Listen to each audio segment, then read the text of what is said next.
So mga guys, video natin yung mga fascio. Kinapitan namin ng Bosch Europa. Ginawa namin dito, nag-customize kami ng bracket.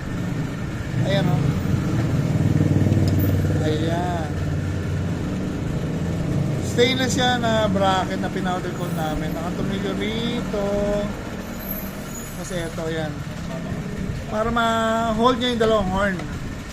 Yan, medyo nakatabingin ganyan. Tapos may mini driving light.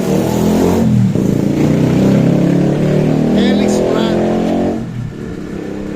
Galing mo, pwede pala doon. So, demo na natin. Yan.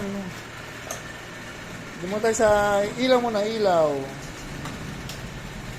Ginawa natin sa ilaw, request ng customer, yung idle switch. Yun ang ginawa natin on-off. Pag naka-on, sabay na sa high and low na headlight switch. Tapos, busina. Puta, nangis ka masakit. Naka-open kasi ang sakit. Isa pa nga, pitik lang, pitik lang.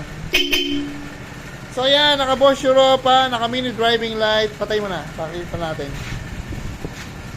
Yung wiring, no cutting, no splicing, no electrical tape. Ayan, request na sir, naka-Bosch din ang relay. Ayan, nakasakit yan. Dito yung on-off. Tapos dito na yung high and low. So yan, mga LEDs. Done na tayo rito. Thank you!